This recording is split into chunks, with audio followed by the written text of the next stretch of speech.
தங்கத்தை உறுதி என்ன பண்றீங்கன்னா அதுல வர்ற வருமானத்தை வச்சுதான் அரசு நடத்துறது. இதை விட வெட்கக்கேடான செயல் இந்தியால எங்கேயுமே கிடையாது. பீகார்ல அவன் தங்கத்தை உருக்கிறது கிடையாது, உத்தரப்பிரதேச தங்கத்தை உருப்பது கிடையாது, ஜார்க்கண்ட்ல அவன் தங்கத்தை உருக்கிறது, பட்டினிச்சாவி நடக்கக்கூடிய மாநிலத்தில் கூட கோவிலுடைய தங்கத்தை உருக்குவது கிடையாது. தமிழகத்தில் மட்டும்தான் கோவிலுடைய தங்கத்தை உருக்குறாங்க. அது தங்கத்தை உருக்கின கணக்கு கிடையாது. எவ்வளவு தங்கத்தை உருக்குனீங்க தெரியாது. உருக்கின தங்கம் எந்த பேங்க்ல வச்சிருக்கிறீங்க சொல்லல. அதுல வட்டி எவ்வளவு வருது தெரியாது. அந்த பணத்தை எதற்கு பயன்படுத்துறீங்க தெரியாது. ஆனா நம்மளை ஏமாற்றுவதற்கு ஒரு முருகர் மாநாடு. சேகர் பாபு பாத்தீங்கன்னா அந்த அரசின் மீது கோபம் அதிகமாச்சுன்னா சேகர் பாபுனுடைய தாடி பெருசாயிட்டு இருக்கும்.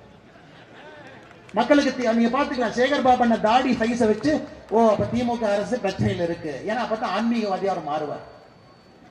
ஐயப்ப முன்னாடி போய் நிப்பாரு, அழுவாரு, அதை 2 ஆங்கிள் போட்டோ பிடிச்சு சோசியல் மீடியால போடுவாங்க. இந்து அறநிலையத்துறை அமைச்சர் போய் கோயில் அழுகுறாரு பாருங்க. இதெல்லாம் நீ நல்லா உத்து கவனிக்கணும், எவ்வளவு ஆழமான அரசியலை செய்து கொண்டிருக்கின்றார். ஆனா இந்திய இந்து அறநிலையத்துறை அமைச்சர் சேகர் பாபு அவர்கள், நீங்களும் நானும் சாதாரணமா எங்கேயாச்சும் போய் திருச்செந்தூர் கியூல நிற்போம். என்னங்க 4 மணி நேரமா கியூல நிக்கிறோம், கொஞ்சம் வேகமா திறந்துருங்கன்னா, திருப்பதி போனா ஒரு நாள் நிப்ப, என் தமிழ்நாட்டு 4 மணி நேரம் நிக்க மாட்டியா? இதெல்லாம் நமக்கு கிடைக்கிற பரிசு.